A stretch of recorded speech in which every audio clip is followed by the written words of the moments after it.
For years, I thought that self-awareness was the answer. I thought if I could understand my childhood, my fears, and why I was triggered by the things I was triggered by, I would finally be free. But the more I have gotten to know myself, the more I realize it's not that simple. I sit and wonder a lot about why I do the things I do. Why I repeat things even when I know I have done them before. And sometimes I wonder if they are actually mistakes. Or am I repeating them until I finally understand something I wasn't ready to understand before? I honestly don't know. What I do know is that I'm done being stuck. I'm done sabotaging myself. I'm done being ashamed of the times I've done it.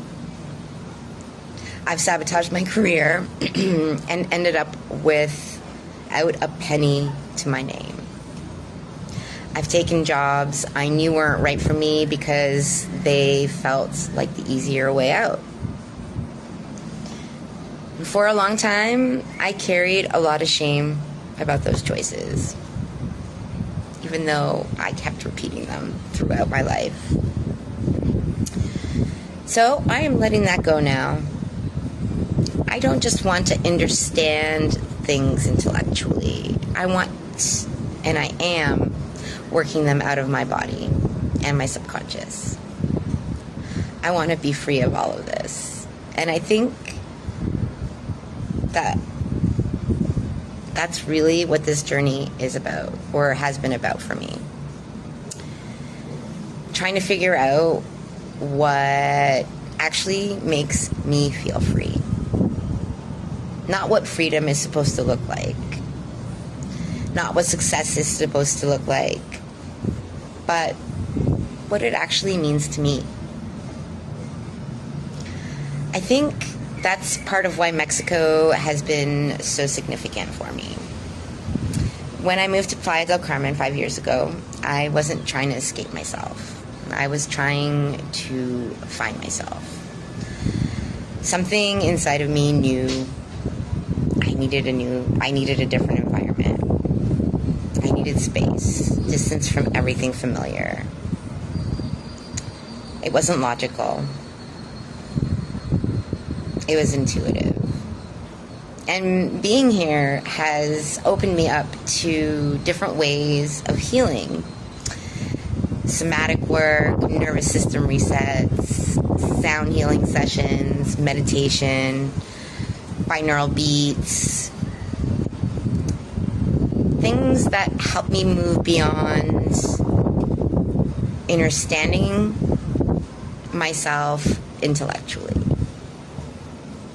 Because knowing why you do something doesn't automatically mean that your body knows how to do something different. Our nervous system learns what feels familiar and then gravitates to whatever that is, even if it's not healthy for you. I've realized that changing your environment doesn't automatically change you, because you still bring yourself, your patterns, your fears, your beliefs, and your wounds. And eventually, you have to be willing to look at all of it. The more I've changed my life internally, the more I've noticed my external life seems to mirror what's happening inside of me. Especially through the people who come into my life during those chapters. Sometimes you meet someone who's going through something remarkably similar to what you're going through. Or they're working through something you've already experienced, and you're kind of there to offer some of the wisdom you've gained along your journey. I've seen this happen over and over since I've been here. Some people I met during huge changes in my life aren't part of my life anymore. Others I've met in my early days are still here. But every new stage seems to bring new people who are going through their own version of that same stage. And somehow, we find each other. I think that's become one of my favorite things about being here. We've created such a beautiful community of people who support each other. And there's something about Mexico that feels incredibly warm and kind to me. Like a feeling of belonging where you're safe to be yourself. I knew I was in the right place for what I needed when I got here. And I think part of what I needed was to experience a different kind of community. And I think that's changed the way I think about what a good life actually looks like for me. Because it's not just about having more stuff.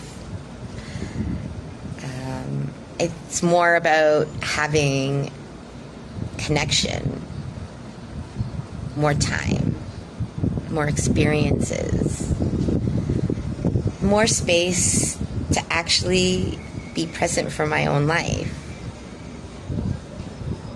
And that's something I've been trying to create for myself.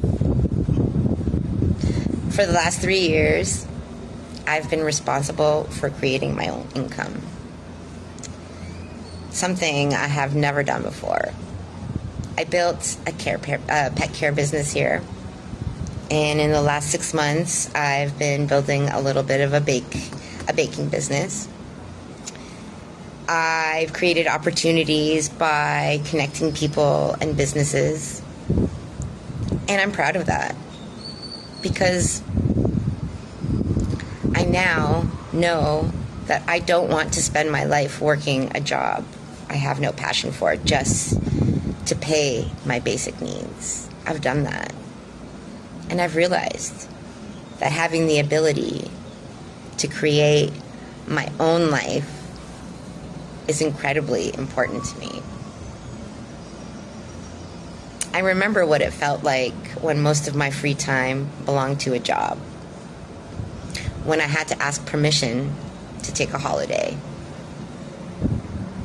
When my life revolved around someone else's schedule. It made me feel like a slave to someone else. And I was done with that. But I'm still capped. And I think that's the part I'm working on now. I definitely know I am the one who is creating that ceiling. And maybe I need to understand what having more money actually means to me. Maybe there are still beliefs I have about money, success, and what kind of person I'm allowed to be, I'm allowed to become. Maybe I'm not afraid of the success.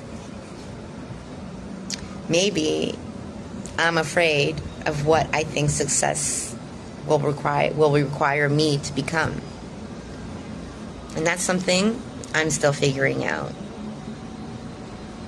Because I want to become more comfortable being seen and being heard.